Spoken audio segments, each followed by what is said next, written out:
3 high leverage mechanics that most paddling coaches never teach. Here's the thing, most paddlers are stuck in what I call the grind. High heart rate, low speeds, ton of effort, but the boat's not moving any faster. And the reason isn't because you're not trying hard enough, it's because you're using the wrong muscles. You're bicep curling the water when you should be deadlifting it. So in this video, I'm gonna show you 3 techniques, 3 small adjustments that will completely change how much resistance you feel on every stroke. And the crazy part, these aren't advanced. These are fundamentals that even elite paddlers mess up on when they're fatigued. So whether you're brand new or you've been paddling for 5 years and you're stuck, this is for you. Let's go. Alright. Before we get into the 3 techniques, I need you to understand why what you're doing right now isn't working. Because here's what I see all the time. Someone gets in the boat, the coach yells, "Reach more, pull harder." So they reach out way in front. They grip their paddle like they're holding on for dear life, and they yank it back with their arms. And what happens? Their heart rate's at 180. They're gasping for air. Their shoulders are on fire. But the boat's barely moving. Because here's the truth. Paddling isn't about how hard you try. It's about which muscles you use. Your biceps can generate maybe 20 pounds of force, and they fatigue in 90 seconds. But your lats, your core, your legs, those are big engines. They can generate hundreds of pounds of force, and they're designed for endurance. So the goal of these 3 techniques isn't to make you work harder. It's to make you work smarter, to shift the load from the small muscles to the big ones. And when you do that, it's like you just unlocked a turbo button. Okay.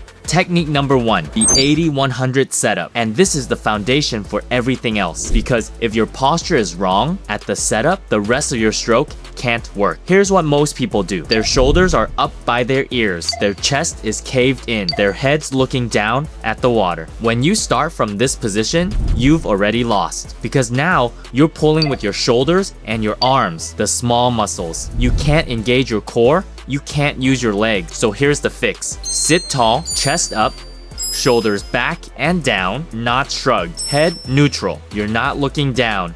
You're looking at the horizon. And here's the key visual. Imagine there's an arc reactor, just like Iron Man's, in the center of your chest. That spotlight should be shining forward, not down at your lap. Arc reactor forward. That's the cue. Now, when you lean forward into the catch, you're not collapsing. You're hinging from the hips. Your spine stays straight. Your chest stays proud. Think of it like a deadlift setup. Your back is flat. You're loading the hamstrings and the glutes. And here's why this matters. When your posture's strong, chest tall, spine straight, you can transfer power from your legs through your core into the paddle. But when you're hunched, the power leaks out. Your core can't engage. Your lats can't fire. And you end up muscling it with your arms. So rule number 1, fix the frame and positioning before you worry about anything else. Arc reactor forward, shoulders down, spine straight. That's your setup position. Alright.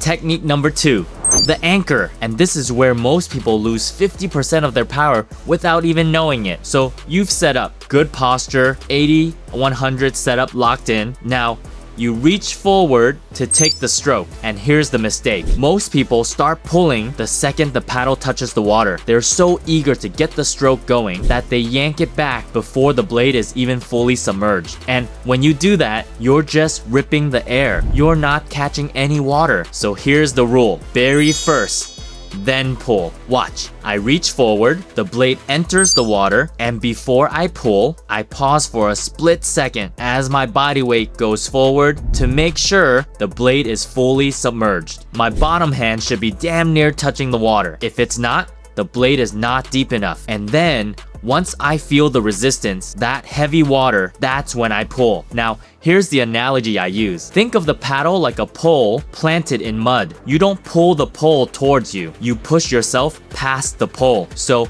I plant the blade, and then I use my legs, my hip, my core, the big muscles to shove my body past the planted blade. The paddle doesn't move, I move. And that's what I call the catch. You're not pulling water, you're anchoring into it and pushing the boat forward. And when you feel that for the first time, when you feel that heavy, locked in resistance, you'll realize you've been paddling with the parking brakes on this whole time. And this is the technique that separates the grinders from the gliders. Here's what most people do. They take the stroke, they pull it all the way back, and then they hold it in there. They squeeze the paddle, they grip it tight. They don't want to let go because they think that means they're losing power. But that's backwards, because here's the physics. The glide happens in the release. If you hold the paddle in the water for too long, if you're still gripping it at the end of the stroke, you're actually creating drag. You're slowing the boat down. So here's the rule. Push out, let go.